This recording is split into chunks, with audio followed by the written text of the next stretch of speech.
La verdad es que, por ejemplo, hay muchas cosas que no sabía. Quien se sorrió este recinto, el senador Ricardo Monreal Ávila, nuestro anfitrión. Bienvenido.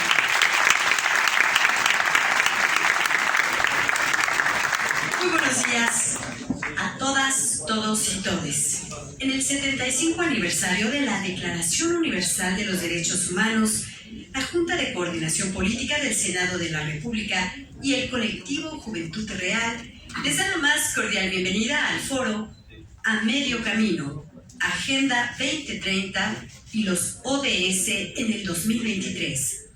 Este foro nos brindará la oportunidad de reflexionar sobre el progreso que se ha logrado en la promoción de los derechos humanos durante las últimas 7 décadas, así como realizar un diagnóstico de los desafíos que quedan. En este encuentro de las juventudes se destacará la importancia de los derechos humanos como marco universal para garantizar que la dignidad y el valor de cada persona deben ser respetados y protegidos. En el presidium de este evento nos distingue con su presencia el senador Ricardo Monreal Ávila, presidente de la Junta de Coordinación Política del Senado de la República.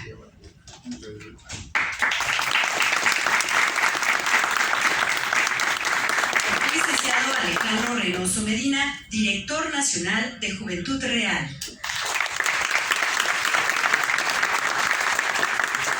De igual manera, saludamos con afecto al licenciado Roberto Hernández Juárez, coordinador nacional de Agenda 2030 de Juventud Real. A todas las juventudes aquí reunidas les agradecemos su presencia. Iniciamos este foro con las palabras de bienvenida del coordinador nacional de la Agenda 2030 de Juventud Real, el licenciado Roberto Hernández Juárez.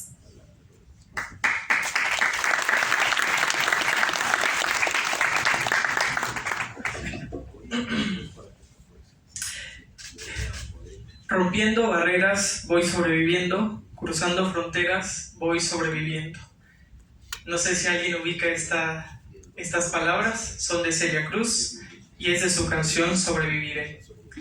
En el marco del año 2023, 75 aniversario de la Declaración Universal de los Derechos Humanos y a la promulgación de 7 años de la Agenda 2030, es decir, solamente nos quedan 7 años más para el cumplimiento de la Agenda 2030, organizamos este foro desde Juventud Real, desde Youth Building the Future Global, agradeciendo la presencia de todos, cada uno de ustedes por estos temas tan relevantes.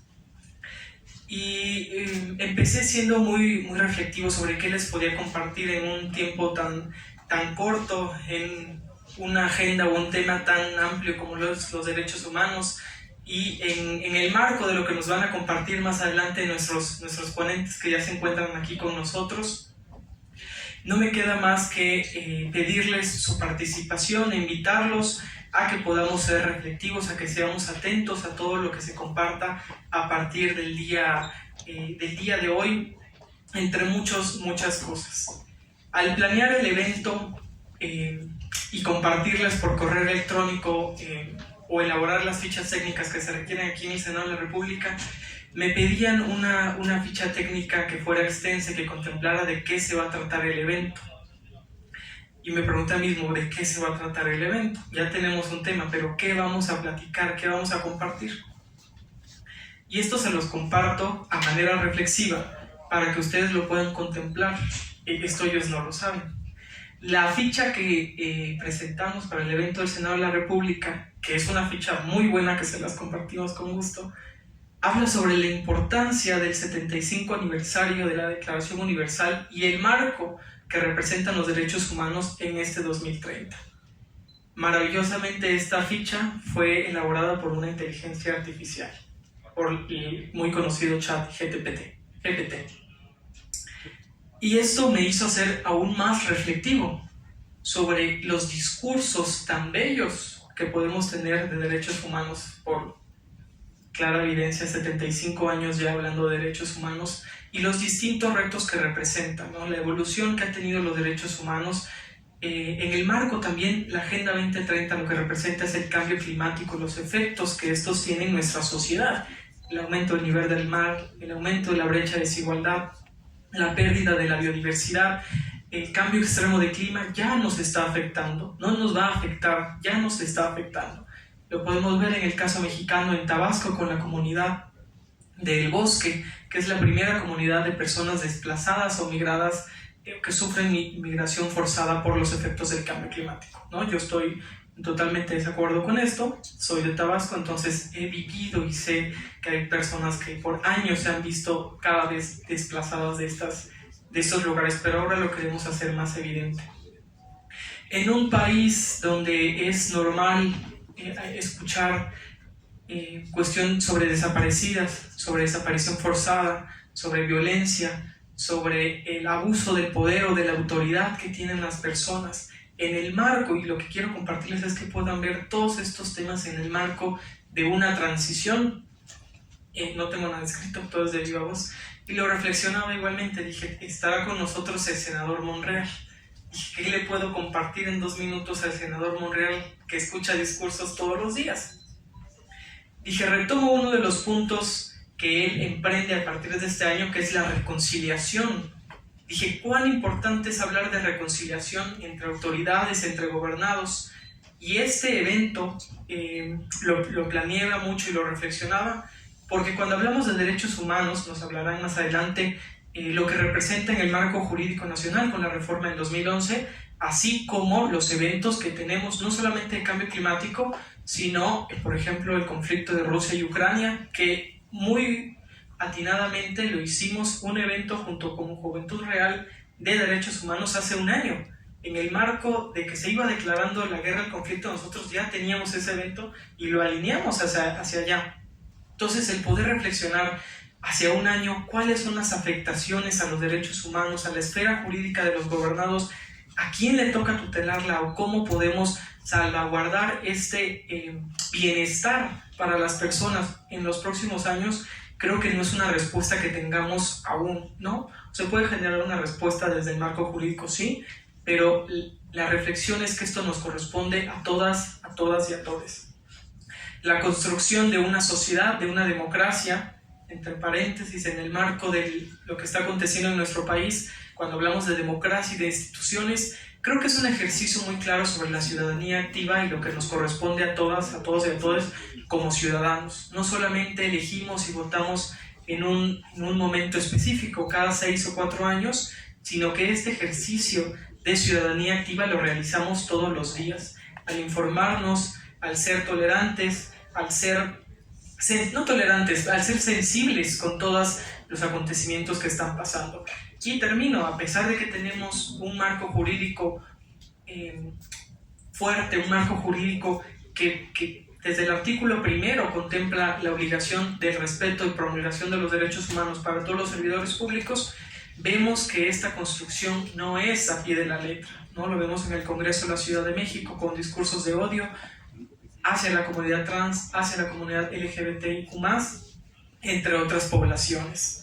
La invitación es que se puedan informar más sobre la Agenda 2030, que en este pequeño espacio de 1 hora y media les podamos compartir lo de los últimos resultados o comentarios alrededor de la Agenda 2030, los derechos humanos en el marco mexicano, cómo se pueden involucrar, no solamente con estas organizaciones como Youth Build the Future Global, Juventud Real, entre otros colectivos, pero invitarlos a ser partícipes y ejercer esta ciudadanía activa. Empecé con la canción de Celia Cruz, reflexionando, porque la venía escuchando en el tráfico.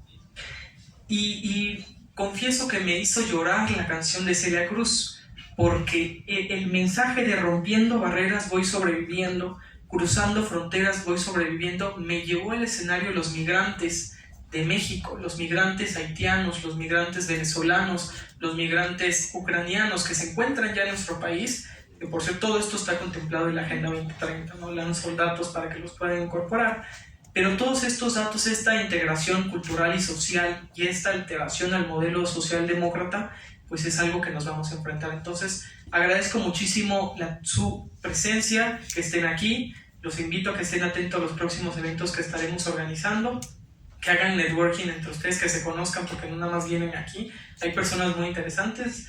Aquí estaba el Consejo de Agenda 2030, el Secretario de Economía, veo personas de Naciones Unidas de México y Naciones Unidas de Nueva York y de otros países. Entonces, conózcanse, platiquen y, bueno, enhorabuena y muchas gracias.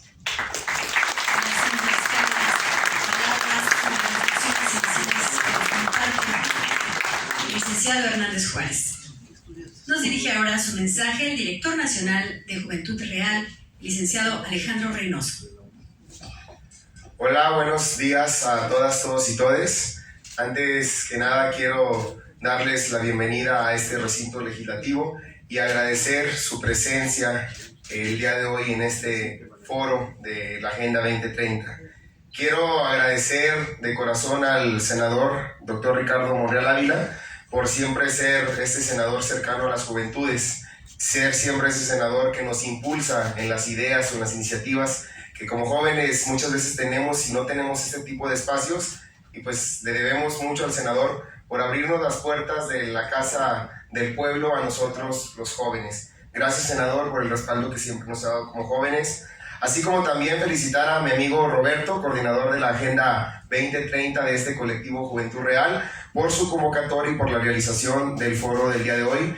Creo yo que Roberto es una persona comprometida, entregada y preparada en el tema de la Agenda 2030, y es de sabios poder reconocer toda la sabiduría que tiene Roberto en este tema y que nos la comparte a nosotros los jóvenes. Gracias, amigo, por este foro. Estamos en la actualidad frente a retos importantísimos, frente a problemas sumamente complejos que requieren las soluciones certeras y específicas. La Agenda 2030, sin duda, es un mecanismo para resolver las situaciones difíciles a las que nos enfrentamos como sociedad, y esta a su vez reconoce y pone en acción compromisos en específico en materia de derechos humanos. Otorga una importancia fundamental a los principios de igualdad y no discriminación. Contiene 2 metas específicas relativas a combatir la discriminación y las desigualdades, 5 objetivos de desarrollo sostenible sobre igualdad de género y 10 sobre las desigualdades dentro de los diversos países. En México no estamos exentos de la problemática y de la crisis mundial que se vive en torno a la promoción y a la protección de los derechos humanos. Es por ello que hoy nos encontramos en la Casa del Pueblo, la Casa del Federalismo, el Senado de la República, para celebrar el foro A Medio Camino, Agenda 2030 y los Objetivos de Desarrollo Sostenible, donde se abordará la situación que vivimos en torno a este tema y con qué acciones podemos poner en marcha las juventudes para solucionarlo. Que este foro no se quede en un discurso, que se traduzca en acciones de los jóvenes para un mejor país y un mundo mejor. Gracias, jóvenes, por darse la oportunidad de estar el día de hoy aquí. Sigamos haciendo equipo para seguir trabajando por la construcción de un mejor país. Muchísimas gracias. Muchas gracias a la sección de por puntualizar los ejes principales de este encuentro entre las juventudes. A continuación, el senador doctor Ricardo Monreal nos dirigirá su mensaje y posteriormente le invitamos a realizar la declaratoria inaugural de este foro. Muchas gracias. Quisiera felicitar a los organizadores, a este foro A Medio Camino de la Agenda 2030 y de los organismos de desarrollo sustentable. Es importante decirles que hace 75 años la ONU, la Organización de Naciones Unidas, emitió una resolución y reconoció esta Declaración Universal de los Derechos Humanos. Esta declaración, esta declaratoria está traducida en 500 idiomas en el mundo, y a partir de esta fecha se ha acelerado la protección y el reconocimiento de los derechos humanos. En México la última reforma en efecto fue en el 2011 y es una reforma profunda en la protección de los derechos humanos. Por eso me da mucho gusto estar con ustedes, con los jóvenes de Juventud Real. Gracias, Roberto, por haber organizado este evento. Roberto es el responsable de la Agenda 2030 de este colectivo, y gracias, Alejandro, por porque eso es lo que debemos hacer los jóvenes. Yo ya no soy joven, pero ustedes sí. Pero en 1215, en Inglaterra, fue la primera carta de los derechos humanos, el Bill of Rights,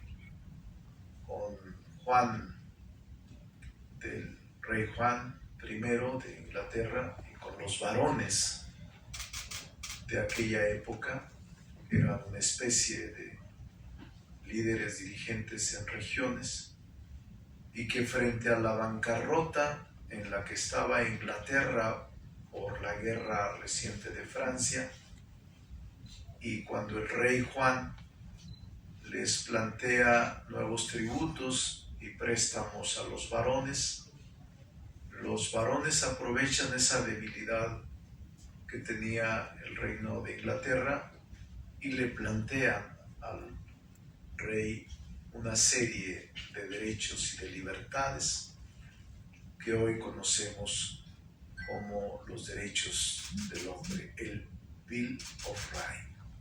Y a partir de ahí, 1215, ha habido una evolución más fuerte en el siglo pasado. Creo que es donde hemos tenido mayor crecimiento en el reconocimiento y protección de los derechos humanos. Ahora, en efecto, decía Roberto, tenemos retos formidables a los que ustedes se van a enfrentar como jóvenes. Ustedes son la generación del relevo y ustedes van a enfrentar retos que a nosotros ya no nos va a tocar, porque somos una generación de salida. La inteligencia artificial, la robótica, las tecnologías de la información, el medio ambiente, son retos impresionantes a los que ustedes se van a enfrentar. El agua, el suelo, el cielo, son los retos del nuevo milenio. El hambre, la sobrepoblación, que ya está generando estragos en algunas partes del mundo. Vi lo de Tabasco, en donde un pueblo desapareció. El mar se lo llevó, pero es el cobro de facturas de la naturaleza a la contaminación y al descuido que hemos tenido sobre el medio ambiente. Entonces va a ser un tema formidable. Por eso ahora me alegra que estén aquí este jueves, pero es que ya quisiera que llegara el viernes, porque ha sido una semana muy pesada, en materia legislativa ha sido muy pesada. Pero sí me alegra mucho que participen de estas conferencias.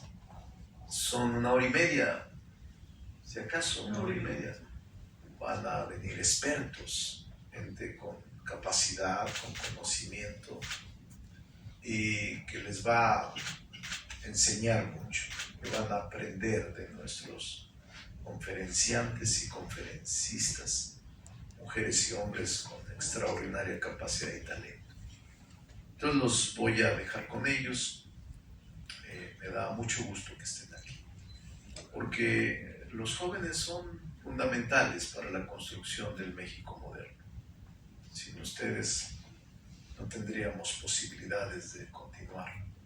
Con ustedes se van a enfrentar a retos que no se imaginan, y tendrán que ser los mejores, las mejores, las que se enfrenten a soluciones duras, fuertes, algunas radicales, para poder lograr transitar a la Agenda 2030, pero también a promover y proteger los derechos humanos por encima de todo, las libertades. Todo esto es parte de una agenda que tenemos, y Roberto lo ha hecho muy bien desde el colectivo Juventud Real. Muchas gracias a todos y a todas por su asistencia, y vamos a proceder, si me permiten, a declarar inaugurado el foro. Se ponen de pie para cuidar la formalidad, siendo las 11:46 del jueves 23 de febrero del 2023. Declaro formalmente inaugurado el foro A Medio Camino, Agenda 2030 y los ODS en el 2023. Que los trabajos aquí realizados sirvan para plantear un mejor futuro para nuestro planeta y la humanidad. Enhorabuena. Buenos días. Muchas gracias, señor Monreal. Los invitamos a permanecer de pie para llevar a cabo la fotografía oficial de este importante encuentro entre las juventudes. Vamos a realizar 2 tomas, la primera con el presidium y la segunda invitando a todas las juventudes aquí reunidas a sumarse a una segunda imagen. Adelante, por favor. Si gustan tomar incluso uno de ese de aquí abajo para la foto, está bien. Entonces, en contrapicada se va a realizar la toma fotográfica con todas y todos ustedes.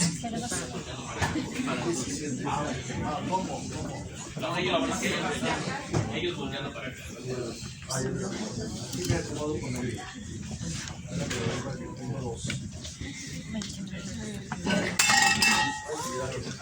¿Pueden hacerlo más al centro?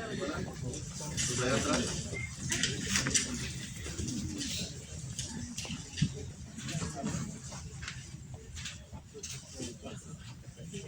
Okay.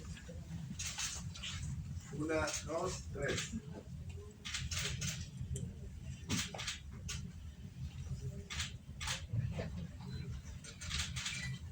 Gracias. Con este ánimo ha quedado formalmente inaugurado el foro A Medio Camino, Agenda 2030 y los ODS en el 2023. Enhorabuena. Agradecemos al senador Monreal su valiosa presencia. Lo despedimos con un cálido y fuerte aplauso.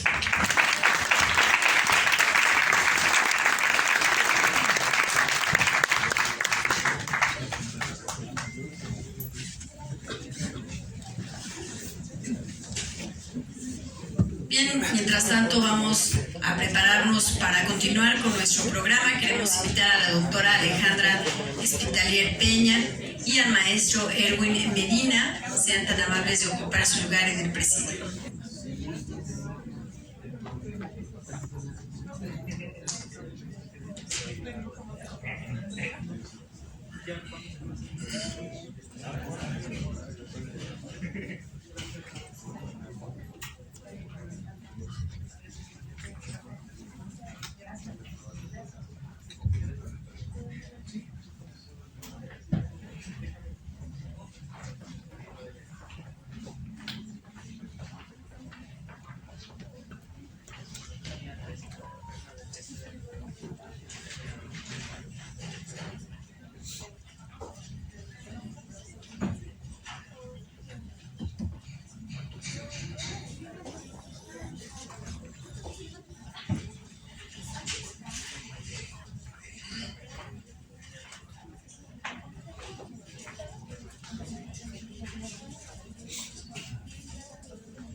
Bien, muchas gracias por continuar con nosotros. Vamos a dar inicio a la conferencia a cargo de la doctora Alejandra Espitalier Peña, quien es coordinadora de la ponencia del ministro Arturo Saldívar en la Suprema Corte de Justicia de la Nación. Pero antes me permito presentar parte de su semblanza. Alejandra Espitalier es abogada por la Escuela Libre de Derecho. Su carrera profesional comenzó en el sector privado como abogada especialista en estrategias de litigio constitucional. Actualmente es coordinadora de ponencia del ministro Arturo Saldívar en dicho tribunal. De 2019 a 2022 se desempeñó como secretaria general de la Presidencia de la Suprema Corte de Justicia de la Nación. Alejandra fue la diseñadora y encargada de los proyectos Juicio en Línea del Poder Judicial Federal y Buscador Jurídico de la Suprema Corte. Estos proyectos fueron galardonados respectivamente con el primer y tercer lugar del Certamen a la Innovación y Transparencia 2021 del Instituto Nacional de Transparencia y Acceso a la Información y Protección de Datos Personales.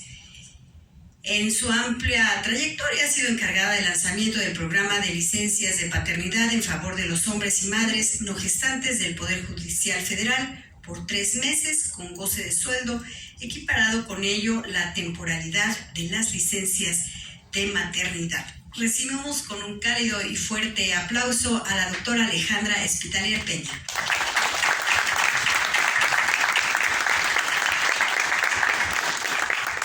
Muchísimas gracias, muy buenos días a todas, a todos y a todes. Primero quiero agradecer muchísimo la invitación que me hizo favor de extender Roberto. Me sentí muy halagada y muy entusiasmada de poder compartir con ustedes este espacio que me parece no importante sino fundamental en los tiempos en los que actualmente nos desempeñamos y nos desenvolvemos. También quiero agradecer a la organización de Youth Building Future Global, que entiendo que es junto con Roberto y junto con muchas otras organizaciones quienes están llevando a cabo todos estos eventos en torno a la Agenda 2030 y que tienen, pues entre otros muchos objetivos, preparar a este grupo de jóvenes para acudir a fines de año a esta reunión que van a tener en Emiratos Árabes y que puedan tener como una visión un poquito más completa y más global de todo lo que implica el reto de la Agenda 2030, del cual sin duda formamos parte. Bueno, después de agradecer y de darles los muy buenos días a todos y a todas y a todos, quiero empezar a conversar con ustedes pues de manera muy fresca y muy general. Evidentemente yo pudiera venir a compartir con ustedes una experiencia y un expertise que es el que he tenido durante toda mi desarrollo profesional, muy jurídico, muy técnico, pero me parece que ese no es el objetivo, ni debe de ser el objetivo, ni de esta reunión ni de muchas otras. Ya las realidades y las exigencias de los problemas actuales nos obligan a salirnos mucho de este tema como tan estructurado, tan rígido, porque precisamente ustedes, los jóvenes, son quienes nos van a ir marcando hacia dónde debemos de ir. Y si nosotros empezamos con estos formalismos y con estos tecnicismos tan áridos, pues los estamos perdiendo. Nosotros tenemos que tener un lenguaje como mucho más fresco, mucho más directo, mucho más comprensible hacia ustedes. Entonces, bueno, la idea es hacer este espacio abierto. Me comentaba Roberto que podíamos hacer un espacio de preguntas y de respuestas, que me encantaría, si a ustedes les parece, tenerlo al final, para que pues me permitan exponer algunas ideas que quiero compartir con ustedes y así al final podemos retomar algunas inquietudes, si les parece bien. Bueno, pues como lo decía ya el senador al inicio de su mensaje inaugural, este año cumplimos 75 años de esta declaración de derechos, de la Declaración Universal de los Derechos Humanos.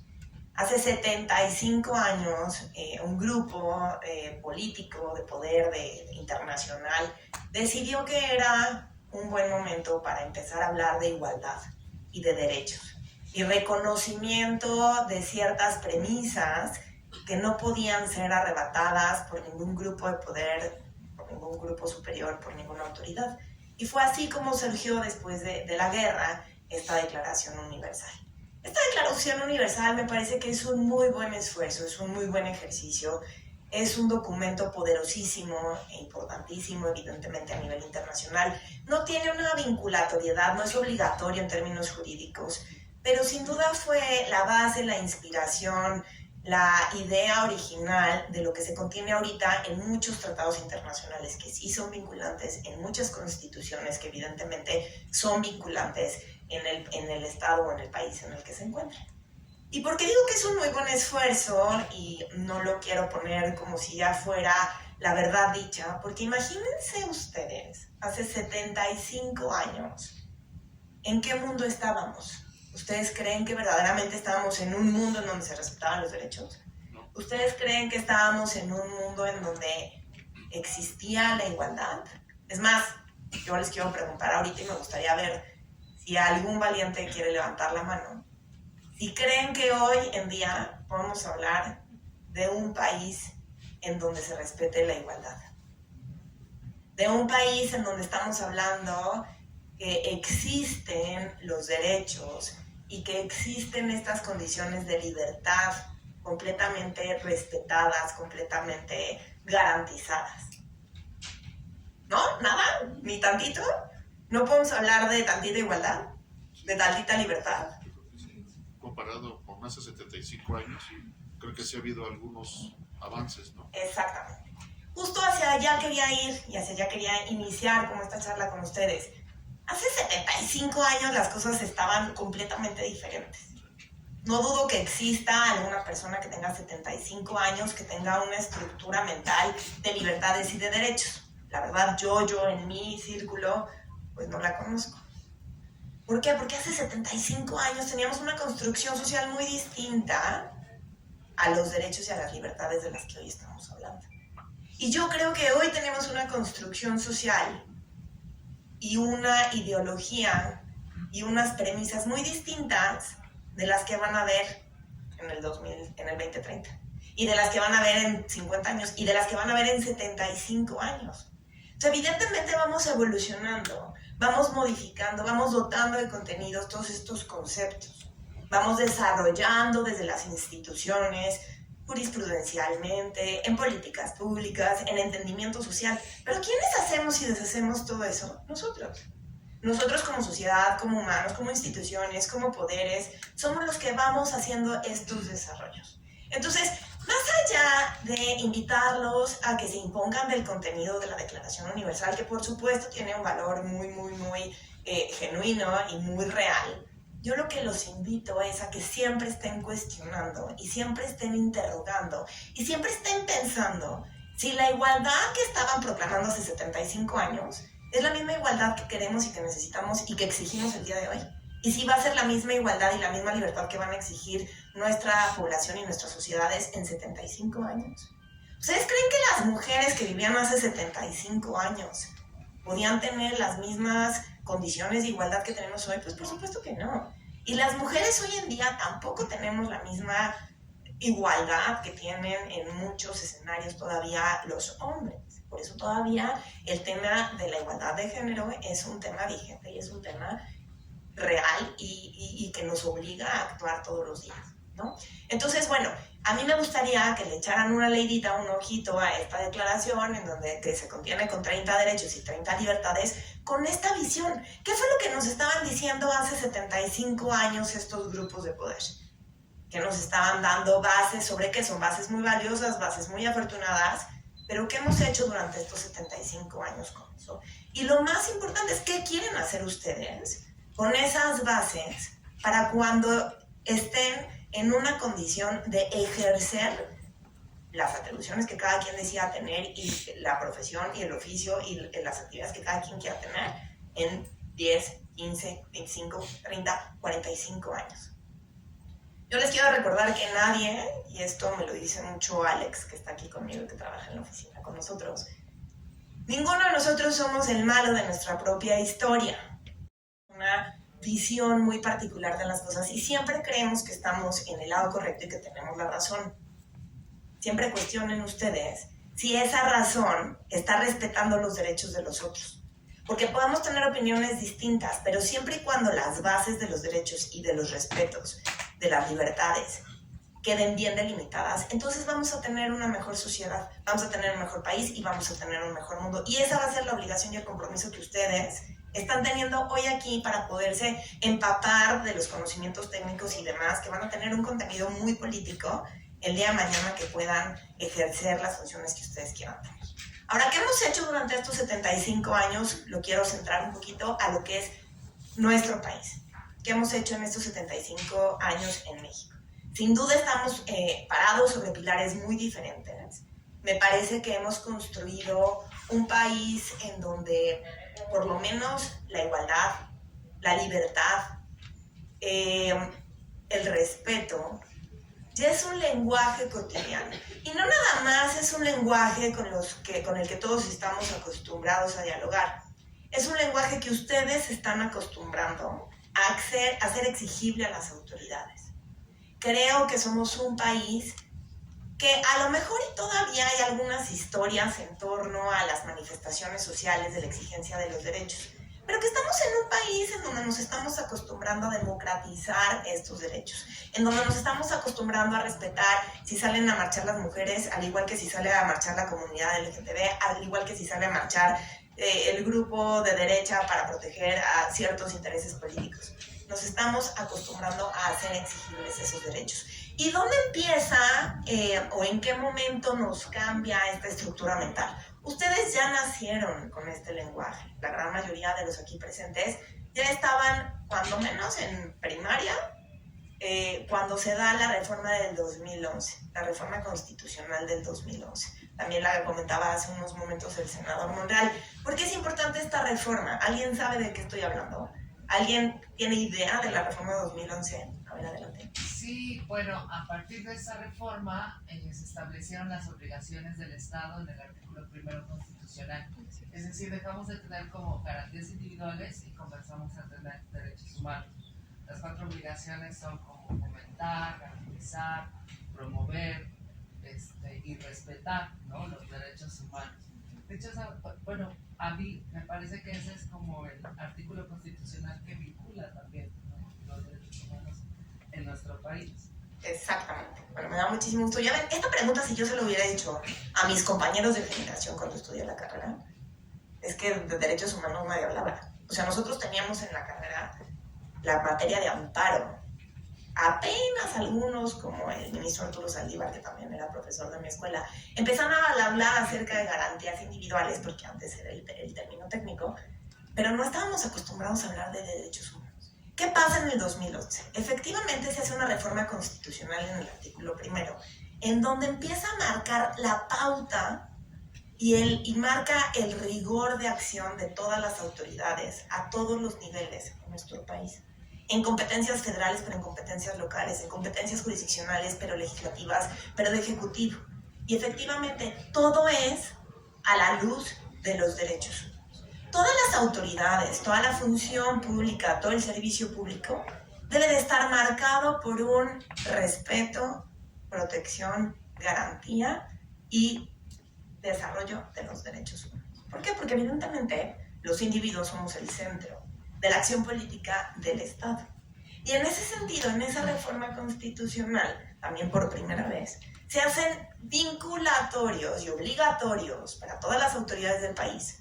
No nada más los derechos que estaban reconocidos en esa Constitución, sino todos los derechos que estaban contenidos en los tratados internacionales. Ahí empezamos a explorar un sinfín de términos que nuestras autoridades, nuestros estudiantes, nuestros profesores, nuestros profesionistas no estaban acostumbrados a escuchar. ¿Por qué? Porque justamente no formaba parte de nuestro vocablo, de nuestra realidad, de nuestra existencia. ¿Y qué pasa en el 2011? Pues evidentemente también hay una reforma en materia de amparo que hace que todos los órganos jurisdiccionales del país, que todos los jueces, empiecen a observar que los derechos humanos tienen que ser la parte medular en el dictado de sus resoluciones. Yo ya formaba parte de la Suprema Corte de Justicia, estábamos en el equipo del ministro Saldívar. Nosotros ya habíamos tenido, desde tiempo atrás, pues una orientación muy proteccionista y muy garantista de derechos humanos. Con la reforma del 2011, bueno, es que se nos iluminó la cara. Porque entonces todas estas batallas políticas y de argumentación jurídica iban a ser mucho más sencillas. ¿Por qué? Porque nosotros sabíamos que ya nos obligaba a eso. Pero había ahora texto constitucional que obligaba a las demás ministras y a los demás ministros a acompañar las resoluciones jurisdiccionales. Y a través de esa reforma fue que empezamos a desarrollar con mayor profundidad derechos que seguramente ustedes ya han escuchado. Seguramente están más que enterados de cómo desde la Corte desde la Suprema Corte de Justicia de la Nación, se reconoce el matrimonio igualitario. Se reconoce que el matrimonio es una institución que concede derechos como consecuencia de esa decisión entre dos personas. Y que no había un argumento jurídico, que no había un fundamento que justificara que esa unión se tenía que reducir a dos personas con una orientación heterosexual. No teníamos por qué crear instituciones jurídicas diferenciadas para personas que tenían la misma dignidad. Estamos hablando no de opiniones, estamos hablando de derechos. Estamos hablando no de ideologías, no de si estamos de acuerdo o no de acuerdo que dos personas del mismo sexo se unan en matrimonio. Estamos hablando que tienen el derecho de hacerlo.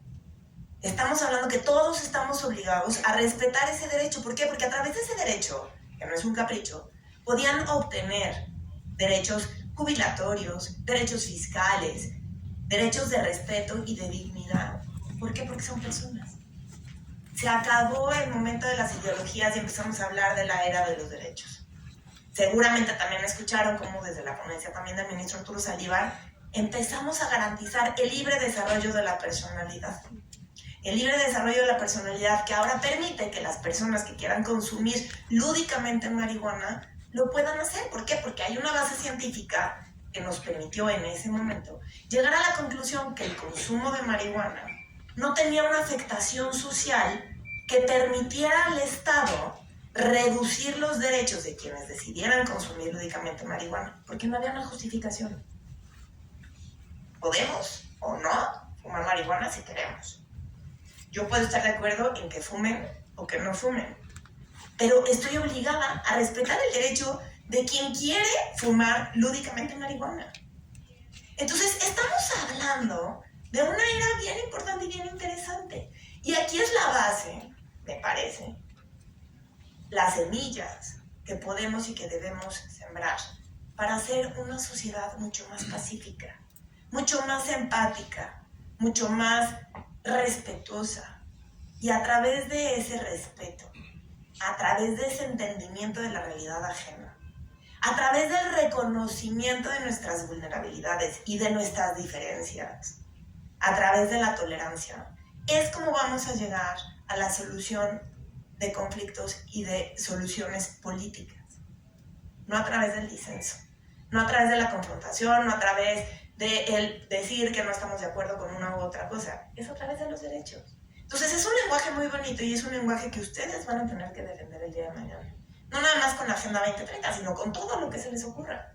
Podemos hablar horas, porque es mi tema favorito, obviamente, de la igualdad de género. De cómo muchas personas creen que ya estamos del otro lado. De cómo creen que las mujeres tenemos las mismas posibilidades y las mismas condiciones que tiene cualquier hombre para desempeñar las funciones y las actividades y lo que ustedes quieran en los términos idénticos. Pero todas las mujeres que están aquí sentadas saben que no estamos en la misma posición. Saben que no tenemos ese mismo reconocimiento, que tenemos pisos pegajosos, que tenemos techos de cristal, que tenemos una carga mental diferenciada quienes ejercemos además labores de cuidado en la casa. Saben que tenemos un acoso y un hostigamiento sexual cotidiano. Saben que tenemos una violencia de género que está completamente normalizada y que todas esas cuestiones nos impiden estar en una posición de igualdad. Entonces, hay muchísimo camino por hacer. Evidentemente, el que yo esté en condiciones de poder aquí agarrar el micrófono y poder hablar con ustedes, para mí es un privilegio. Y obviamente yo sé que no estoy en una condición de igualdad respecto de la gran mayoría de las mujeres de este país. Y gracias a ese privilegio y gracias a esta oportunidad y a este micrófono, es que me permite empujar y empoderar estas causas y estas luchas. Y es lo que yo quiero motivarlos a que hagan ustedes el día de mañana. Esta construcción jurisprudencial que es, regreso un poco al inicio, mi expertise, en donde yo me he construido durante todos los años de mi carrera profesional, primero como litigante y después como funcionaria pública en la Suprema Corte, me ha permitido entender y ver que los cambios no nada más son deseables, no nada más son necesarios, sino lo más importante es que son posibles. Yo les pregunto si hace 75 años en nuestro país o en Estados Unidos, ¿qué quieren que decir? Muchas veces nos ponemos de ejemplo a Estados Unidos, cuando en realidad en materia de derechos me parece que estamos en una posición de ventaja, y ahorita quiero explicarles por qué. Si dos personas del mismo sexo se podían casar, si podían estar tomadas de la mano ejerciendo con libertad una cuestión completamente natural a su orientación, no su preferencia, que además puede ser también preferencia, pero algo que no era decidible. O sea, hace 75 años no estábamos ahí. Ahora, esa misma pregunta me gustaría que se la hicieran ahorita. ¿En dónde estamos ahorita que no estamos permitiendo o que no estamos aceptando realidades que no es que sean deseables y necesarias, sino que son exigibles? ¿Qué respeto estamos pisando? ¿Qué derecho estamos pisando? ¿Qué esfera estamos invadiendo del otro? De nuestros hijos, de nuestros menores, de nuestros niñas, de nuestros adolescentes. Y ahí entra toda una gama interesantísima que me parece que va a ser el foco de mayor atención para ustedes.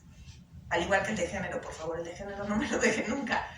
Pero ahí están todos los derechos ambientales. ¿Cuál es este compromiso del 2030? ¿Cuáles son los retos del 2030? ¿En dónde estamos parados respecto del 2030? ¿Por qué como sociedad no estamos despertando ante toda esta realidad del cambio climático? Nos importa mucho en cuanto afecta realidades tangibles. Pues afortunadamente en este tema no nos podemos esperar a que esa afectación sea irreversible. ¿Por qué? Porque como sociedad, como humanidad, como país, como mundo, ya no vamos a estar en condiciones de poder hacer una acción efectiva y eficiente para regresarlo. Entonces el reto es bien importante. Y el reto es bien complejo, porque a ustedes les toca exigirnos, a quienes ahorita estamos en posiciones de poder tomar determinadas decisiones con impacto social, a ustedes les toca exigir a las autoridades que tienen políticas públicas, a ustedes les toca exigirle a la sociedad que les respetemos, no nada más los derechos de nosotros, sino los que ya estamos pisando de ustedes y de las nuevas generaciones y de gente que todavía no nace. Sí está muy bien que hagamos composta en la casa, sí está muy bien que separemos la basura, sí está muy bien que utilicemos la ecobici, sí está muy bien que utilicemos todos estos programas ambientales. Está perfecto, me parece que eso es una acción individual necesarísima. Pero me parece que el efecto real, el efecto potente, el efecto que va a tener mayor impacto, es el efecto que pueden tener nuestras autoridades a nivel de decisiones jurisdiccionales, a nivel de políticas públicas, a nivel de política institucional en una empresa. ¿Por qué le estamos dando la vuelta al tema? Y esa es una pregunta que yo les hago a ustedes para que ustedes me digan qué es lo que tenemos que hacer. A ver, en mi experiencia dentro de la Suprema Corte de Justicia, se las dividía hace rato en dos y evidentemente ahí están las dos ejemplos con diferentes ejercicios. Uno es la jurisdiccional. Desde la jurisdiccional, ¿qué necesitamos que ustedes nos presenten? Necesitamos demandas, necesitamos técnica, necesitamos casos, necesitamos estrategia, litigio estratégico, necesitamos organizaciones que nos vengan a plantear temas interesantes. Y les toca exigirnos que esas decisiones no nada más sean novedosas, y no nada más sean políticamente correctas, y que no nada más sean populares, sino que sean reales, que se puedan ejercer y que puedan tener efectos en la práctica. Y a nivel de política, pues también podemos tomar políticas públicas. ¿Qué fue lo que nosotros hicimos durante la administración de Arturo Saldívar como presidente de la Corte y del Consejo? Tomamos medidas ambientales. ¿Y saben qué pasó cuando las publicitamos? Bueno, fueron de las medidas menos populares. ¿Qué está pasando? ¿Qué está pasando? ¿Por qué no despertamos a esa realidad que ya nos está todos los días llevando al matadero y que no queremos entender? Entonces, ustedes son los que nos tienen que exigir. ¿ok? Y el ejemplo ahí está. O sea, a ver, ¿qué otro derecho se les ocurre que ha tenido desarrollo jurisprudencial? El que quieran. Desde libertad de tránsito, desde libertad de manifestación, libertad de opinión, libertades religiosas, libertades de creencias. Acudan ante los tribunales. Tienen una Suprema Corte de vanguardia. En Estados Unidos, por ejemplo, se acaban de tirar todas las resoluciones de Roe versus Wade, que son estas resoluciones que permitían a las mujeres interrumpir el embarazo en función de los trimestres en los que fueran desarrollando. ¿Y qué tenemos en México? Tenemos una Suprema Corte que está empujando a todos los jueces y a todas las autoridades de este país a que no criminalicen a las mujeres por la toma de decisiones respecto de su cuerpo. Entonces, estamos en una ventana en donde las instituciones estamos volteando a ver a la juventud, en donde estamos las autoridades respetando los derechos. Aprovéchenla, háganla exigible, plántense con fortaleza, con valor, con todas las atribuciones que les competen como ciudadanía, exigirles a las autoridades que les hagamos caso, que los escuchemos, que los respetemos y que los acompañemos. Los servidores públicos nos debemos a ustedes y ustedes son los que nos están enseñando. Aquí seguramente van a venir una serie de expertos con conocimientos técnicos que van a ser muy buenos y muy positivos que los escuchen. Yo les invito a que no nada más les escuchen y los aprendan, sino les exijan.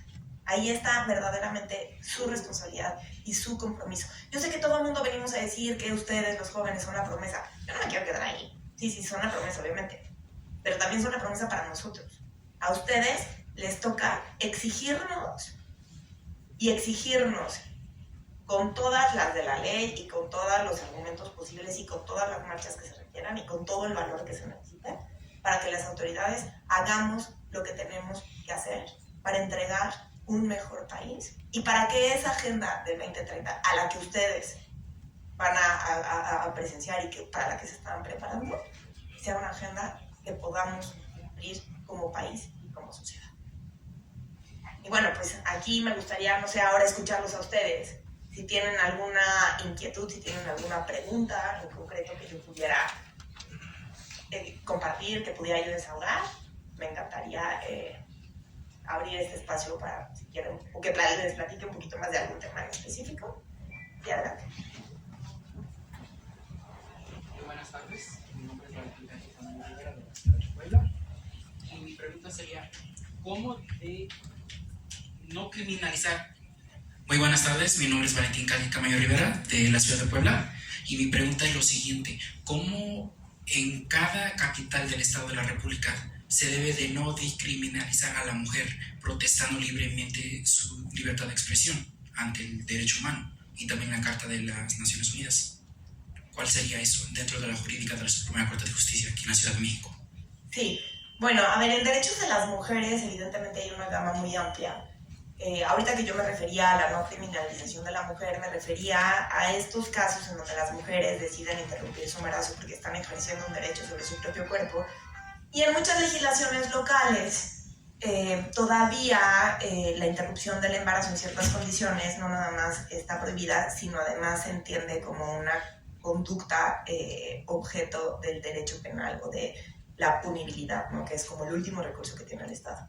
Entonces, todas estas mujeres que son criminalizadas por esta toma de decisión, que sepan que ahora a través de la resolución de la Corte esto es completamente indebido y que deberían de estar en condiciones de poder llevar su caso ante un juzgado federal que va a estar obligado, con estos argumentos que dan desde la Corte, a que se ponga en libertad. Ahora, en términos más amplios, en términos de violencia de género, en términos de libertad de opinión, en términos de paridad, en términos de un sinfín de puntos y comas que rodean los derechos de las mujeres, pues evidentemente todo empieza por un cambio cultural, un cambio de empoderamiento que me parece que ya estamos teniendo, no nada más las niñas, las adolescentes y las mujeres de este país, sino todos los aliados que están entendiendo que esto es un tema de respeto y de derechos. Evidentemente faltan muchas lecturas y faltan muchos tecnicismos para entender las sutilezas. Y yo estoy segura que como país hacia allá vamos y ahí vamos a llegar.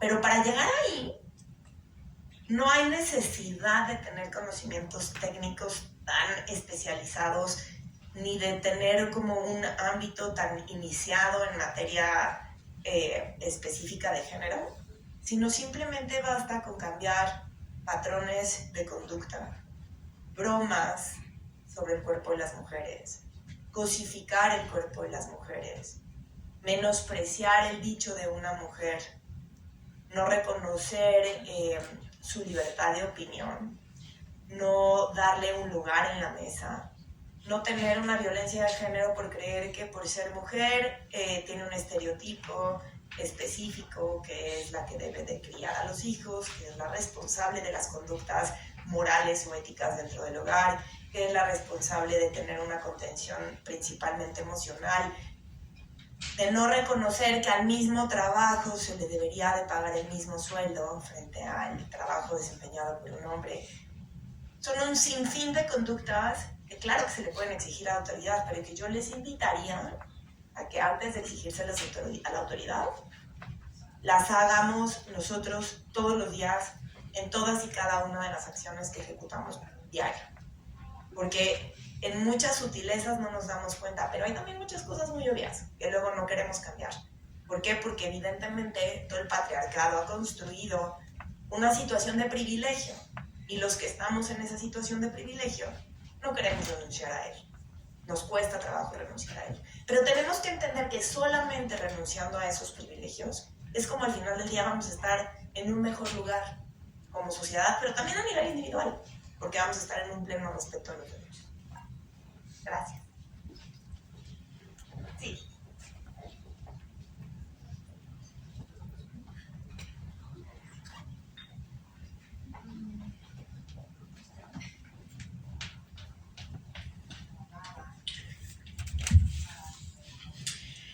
Bueno, mi nombre es Dulce Gallardo y soy de la Red Mundial de Jóvenes Políticos Ciudad de México. Y bueno, en la cuestión de la actual crisis climática en la que nos encontramos, para mí es importantísimo y respeto y acepto lo que dice sobre nuestra responsabilidad como jóvenes y como ciudadanos, pero creo que es una responsabilidad compartida. Somos sociedad, gobierno y empresas, porque el sector empresarial tiene un peso fundamental o bueno, una responsabilidad fundamental en nuestra actual crisis climática. Y para que estas empresas regulen sus acciones contaminantes en nuestro medio ambiente es necesaria una legislación, ¿no? Una legislación correcta, pero que además sea real. Porque, o sea, es necesario que no solamente se quede en el escrito, sino que se lleve a cabo. Porque muchas veces las empresas se dicen ser, pues, socialmente responsables, pero pues no lo son, ¿no? Entonces, pues me gustaría saber qué opina respecto a ello. Sí, no, por supuesto, como sociedad todos formamos parte de la problemática y evidentemente, como lo decía o intenté decirlo hace rato, desde las políticas públicas y desde las decisiones de las autoridades y de los funcionarios públicos se va a tener un impacto más global y con mayor trascendencia a nivel social. Evidentemente, políticas fiscales para las empresas que tengan un verdadero manejo de las políticas ambientales, que hubieran como consecuencias de un sinfín de rubros, y hace falta legislación, hace falta conciencia, hace falta discurso político, pero en donde ustedes tienen el motor o el punto de partida, es primero en las elecciones. Busquen a políticos que hagan de su agenda pública el tema ambiental y que verdaderamente exista una congruencia, no nada más desde el discurso político, sino que en su trayectoria el tema ambiental siempre haya sido un pilar. Busquen decisiones legislativas y empujen con movimientos, con escritos, con cada quien tiene un ámbito de competencias bien distinto, pero tienen que empezarle a exigir a que las autoridades se lo tomen en serio, porque efectivamente, hasta que las autoridades reaccionemos y tengamos decisiones enfocadas a tener una mejor política ambiental, los resultados individuales son muy positivos, pero no son suficientes. Entonces, ustedes tienen que ser el impulso. No nos podemos esperar a que esto ya sea una realidad que no podamos regresar. Porque, a ver, en muchos derechos, en muchos ejemplos, a lo mejor las violaciones cometidas se podían frenar y empezar a tratar de regresar las cosas a un estadio de respeto y de libertad. En materia ambiental, va a llegar un punto en donde no vamos a tener marcha atrás. De ahí la diferencia y la importancia de las acciones del día de hoy. No nos podemos esperar a que ya no tengamos bosques, no nos podemos esperar a que ya no tengamos agua, porque no lo vamos a tener, ¿eh? Entonces las decisiones se tienen que empezar a tomar ahorita. Y las autoridades tienen que entender que las decisiones se tienen que tomar ahorita. Pero estas generaciones, yo a veces me quiero sentir joven, pero ya no estoy, no nos lo estamos creyendo. No estamos entendiendo que esa es una realidad. Y me encantaría tener la respuesta y decirles, no, miren, a ver, tienen que seguir este caminito. Y ustedes mañana tienen que hacer una pancarta y pararse enfrente de aquí del Senado y exigir. No, pues no sé, o sea, honestamente, pero me parece que en la competencia de lo que ustedes sea real, desde sus organizaciones estudiantiles, desde su voto, desde su colonia, desde su delegación, exíjanle. Gracias.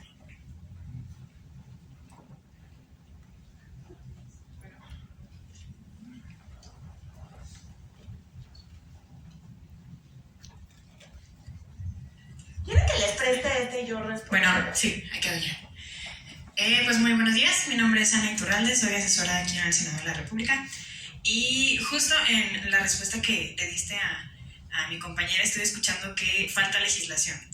Yo como asesora, como de este lado de la batuta, si así lo queremos poner, sí me gustaría escuchar desde tu punto de vista como parte de la Suprema Corte, desde el Poder Judicial, qué es lo que le hace falta a la legislación de México en un enfoque obviamente de los ODS o en específico derechos humanos, que es yo creo que uno de los ODS más importantes y los más relevantes y en donde tenemos que tener más enfoque. Entonces, sí, esa sería mi pregunta. Desde tu punto de vista del Poder Judicial, ¿cómo podemos mejorar las legislaciones que ya tenemos? Si es necesario crear más, ¿en dónde podemos hacer reformas? ¿Cuáles son esas áreas de oportunidad que nosotros, como equipo técnico de los legisladores, podemos implementar para ir llenando estas áreas de oportunidad y que puedan ser cubiertas pues para la mejora de todo esto y pues para alcanzar los objetivos de la agenda? Muchas gracias. Gracias a ti. Bueno, es una pregunta complejísima y yo creo que requeriríamos mesas de análisis y de trabajo muy profundas y muy largas para poder tener una respuesta un poquito más cercana a lo ideal. Me parece que el primer punto que yo invitaría a que tuvieran como asesores de técnica legislativa o como legisladores es a tomarnos en serio estos derechos ambientales, entender que toda la legislación de la materia que hagan tiene que tener un pilar y una visión común, porque muchas de estas decisiones pareciera que no tienen impacto ambiental, pero yo creo que ya estamos en condiciones, así como la paridad de género en su momento en la reforma constitucional se entendió como un eje transversal de todas las políticas en todos los niveles y que ya era obligatorio que las mujeres formáramos parte paritaria de los órganos, así el derecho ambiental. El derecho ambiental tiene que ser el eje rector de todas sus políticas legislativas. Evidentemente lo deseable es tener una técnica legislativa impecable y que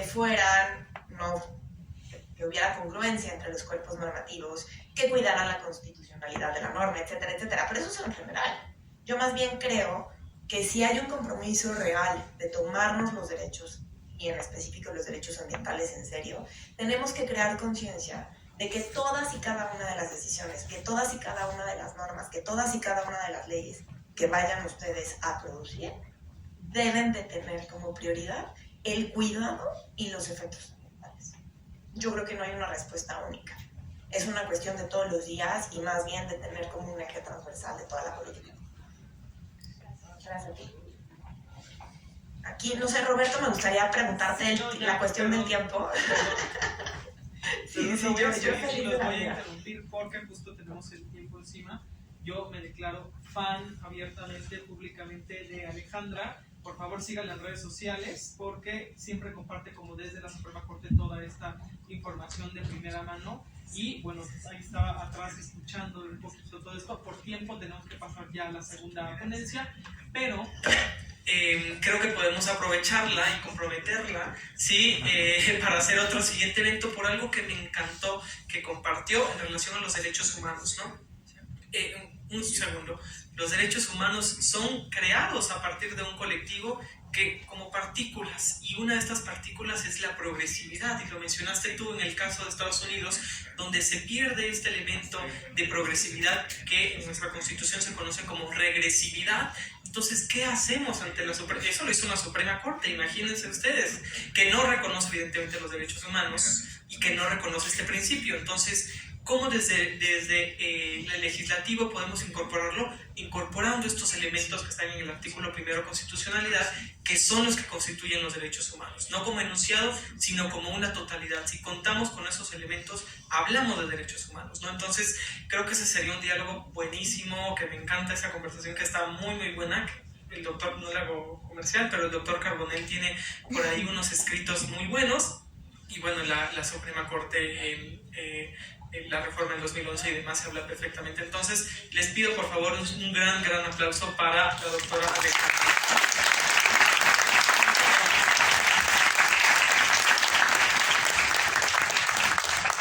De esta forma, agradecemos la participación de la doctora Espitalier Peña, coordinadora de la ponencia del ministro Arturo Saldívar en la Suprema Corte de Justicia de la Nación. El Senado de la República y el colectivo Juventud Real hace entrega de un reconocimiento a la disertante de esta tarde, a quienes solicitamos al público un aplauso.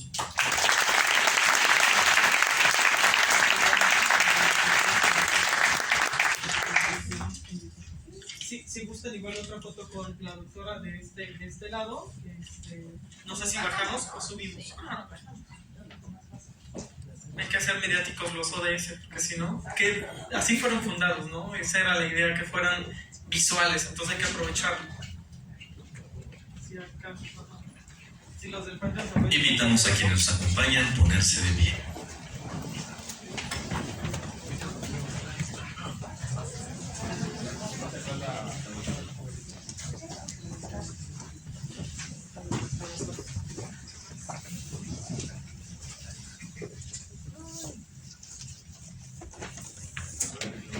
Perdón, a ver si salen.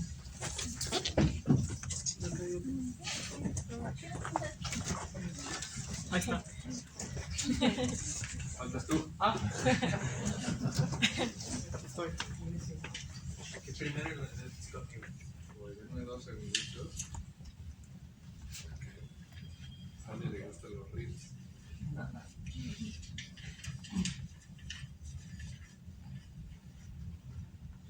Gracias. Por favor. No se muera.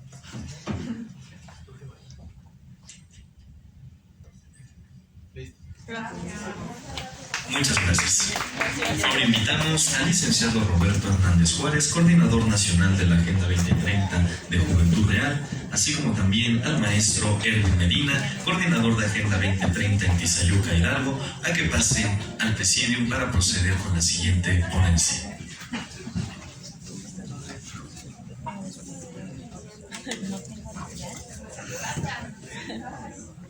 Este es tuyo.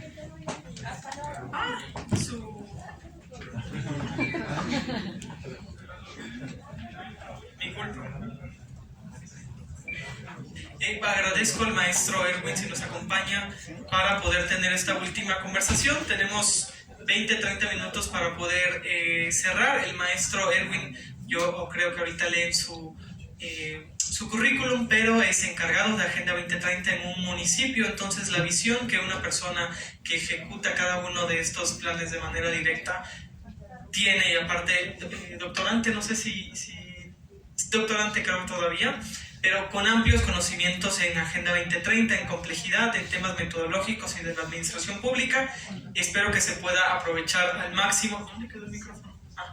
Que se pueda aprovechar al máximo esta presentación. Igualmente los invito a que lo sigan en redes sociales. Tiene una organización colectivo que igualmente trabaja con la Agenda 2030 de manera institucional, y es la invitación para que puedan conocer más sobre su trabajo y ver que la Agenda 2030 se mueve justo a partir de personas, ¿no? Personas comunes, normales, que están comprometidas con los derechos humanos. Entonces les pido un caluroso aplauso para recibir al maestro Erwin Medina. Muchas gracias. Bueno, pues vamos a dar inicio, un poco igual por economía de tiempo. Agradecer a Roberto Hernández, desde luego, por esta invitación, la consideración a participar en esta actividad y en esta serie de sesiones que él ha estado haciendo, que me parecen un ejercicio muy interesante. Y me recuerda también, Roberto, mucho de cuando hace a lo mejor unos 5 años, pues nosotros estábamos también en la misma lucha que él, organizando, voluntariamente invitando a ver quién participaba de nuestros eventos. Entonces, reconocemos pues toda la actividad que él hace. Y también pues agradecer a Alejandro Reynoso, que entiendo es pues la persona que representa en este caso al colectivo.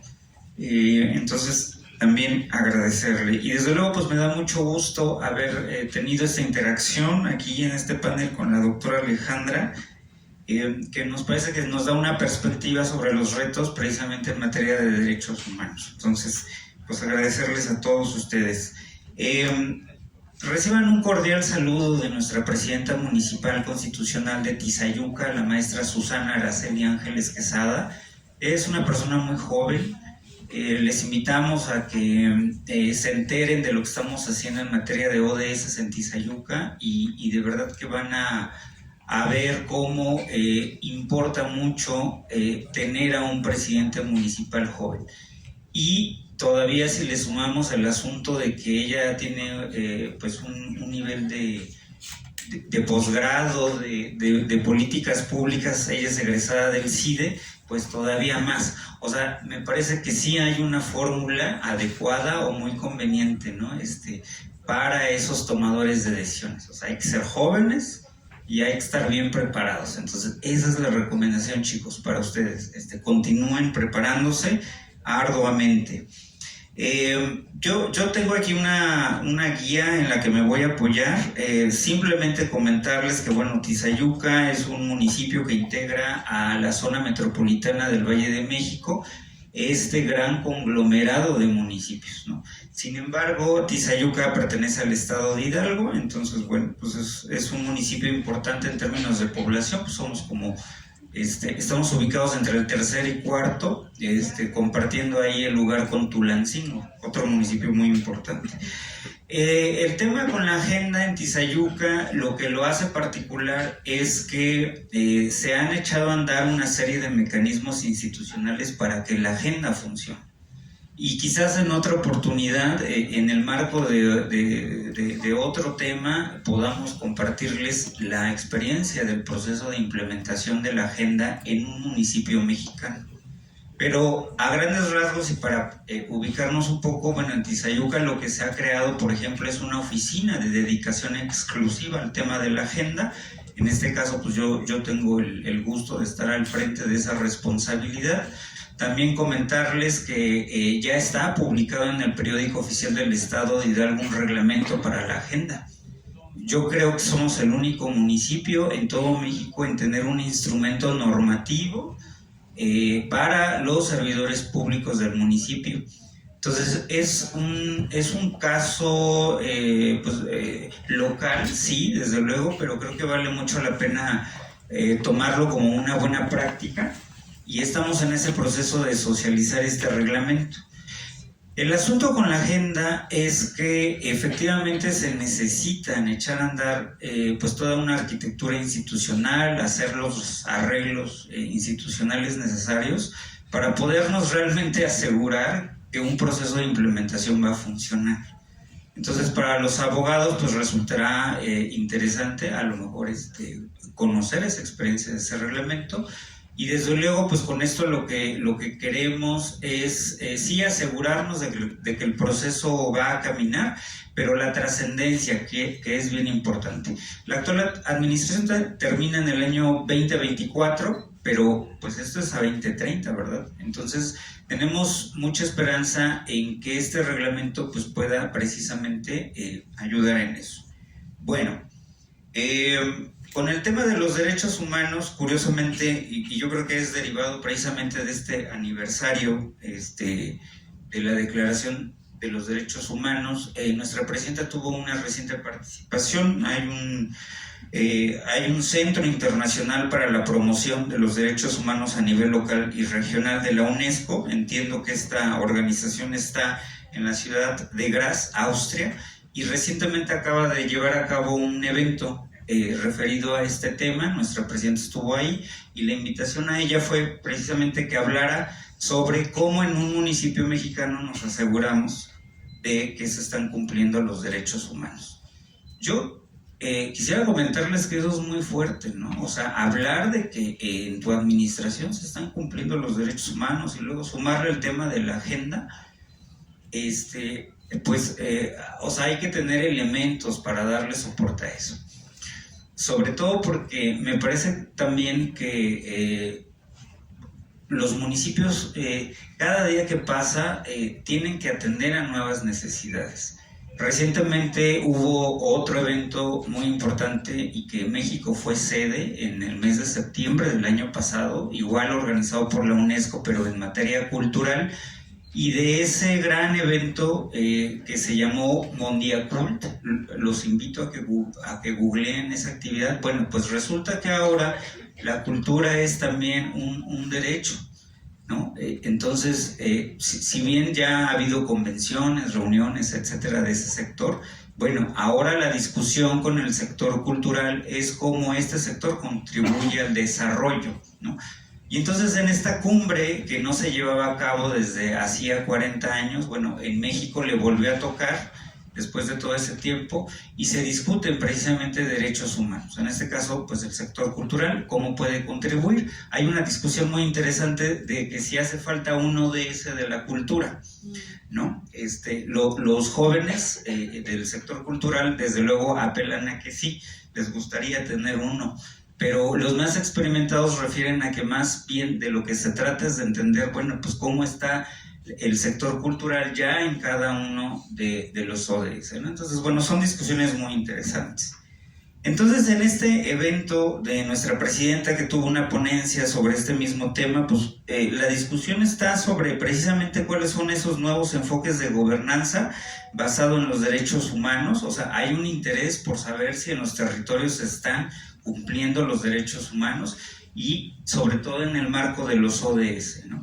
Entonces, es una realidad también que le escuchamos a los servidores públicos, a los políticos, que sus planes municipales están alineados, ¿no? O sea, les gusta mucho referir eso a los ODS, pero ya cuando le entramos al detalle, por ejemplo, de los indicadores o a la evaluación de la política pública local, pues ya nos encontramos con deficiencias. Entonces ya desde ahí, desde la parte de la planeación y evaluación, pues yo les puedo decir que ya hay complejidades en poder responder si un gobierno a través de sus acciones realmente está haciendo todo lo posible porque se respeten los derechos humanos.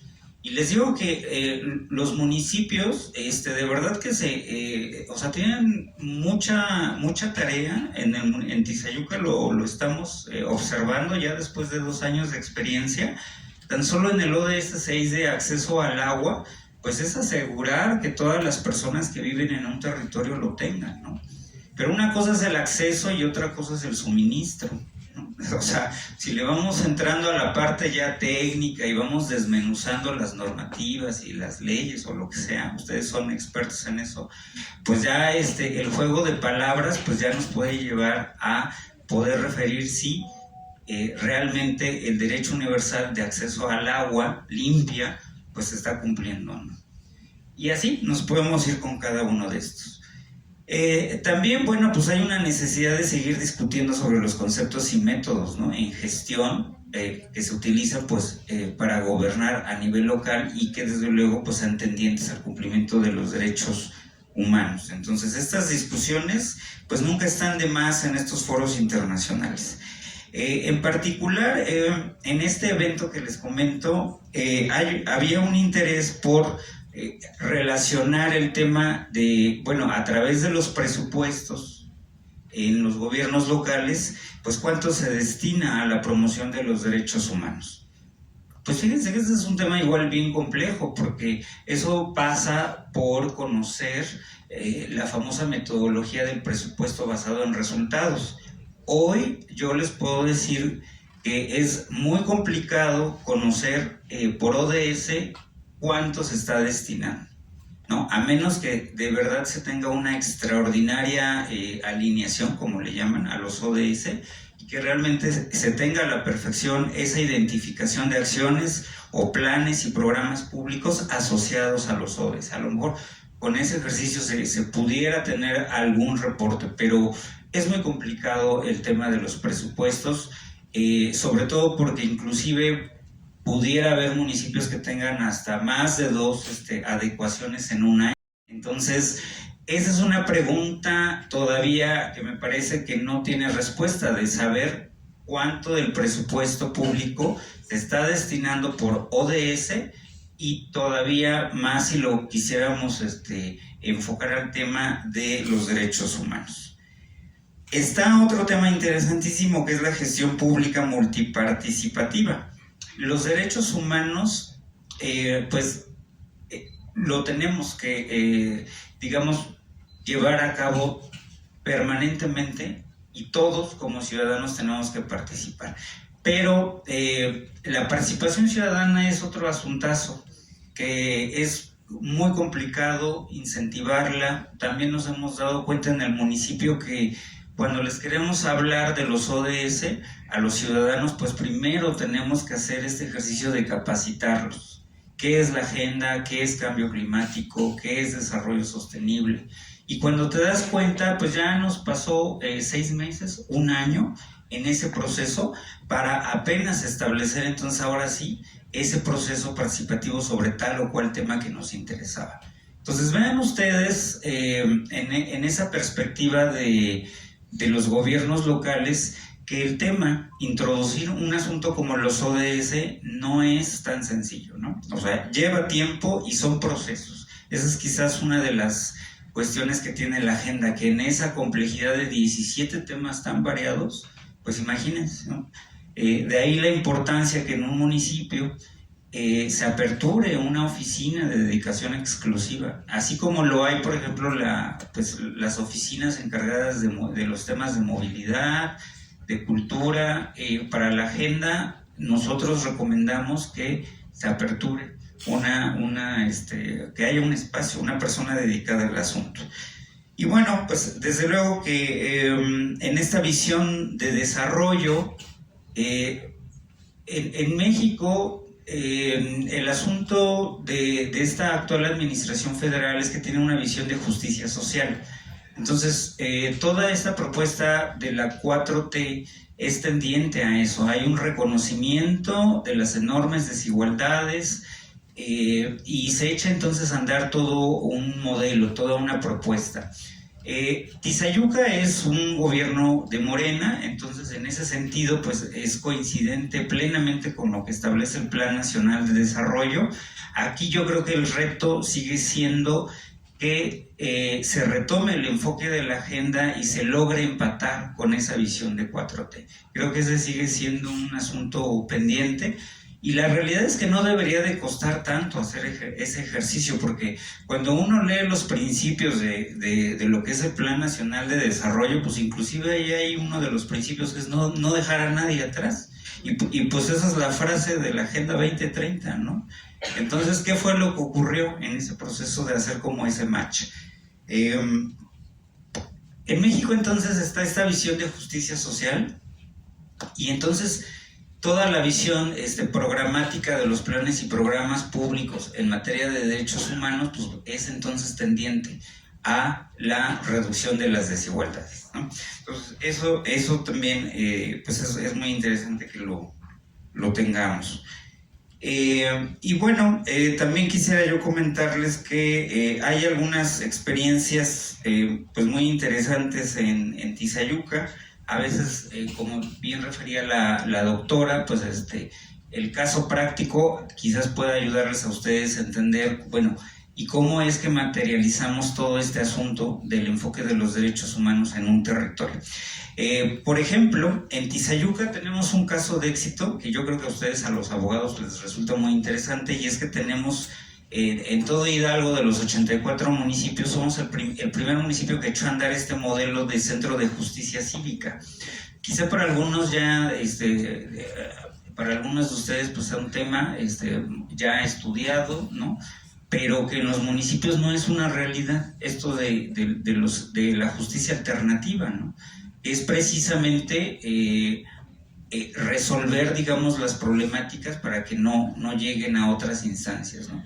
El Centro de Justicia Cívica es ahora en Tizayuca un lugar inclusive sostenible. Resulta ser que las cuotas que se pagan por resolver los problemas, ahora sí que de los ciudadanos, pues resulta que de esas cuotas da inclusive para los sueldos de las personas que trabajan ahí.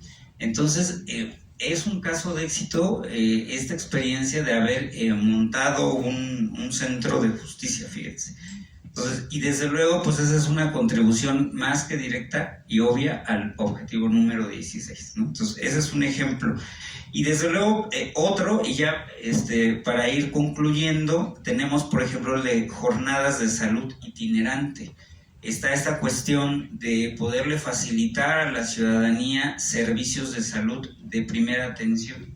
Seguramente ustedes se han percatado del enorme crecimiento que han tenido todas estas cadenas, estas farmacias, y cómo sus consultorios pues ofrecen ahí la famosa consulta médica pues por los 45, 50 pesos, y la gente ahí, ¿no?, formada por una atención. Bueno, pues creo que el Estado debería ser un facilitador de por lo menos las atenciones básicas en materia de salud. Y entonces en Tizayuca, a través de un programa, pues tenemos estas jornadas itinerantes que lo que buscan es llevar precisamente los servicios a las localidades, inclusive rurales. Entonces, con eso yo les podría decir, estamos también atendiendo ese rubro de la salud, que es el tercero de ese, ¿no? Y bueno, pues así podemos dar ejemplos. La verdad es que la intención en esta participación pues era poder quizás aterrizar con un caso concreto de un municipio en el tema de derechos humanos con la Agenda 2030, pues cómo es que pudiéramos entender todos estos conceptos de lo que hoy escuchamos aquí. Entonces, bueno, yo quedo atento a sus opiniones, a sus preguntas, con mucho gusto les resolvemos. Muchas gracias.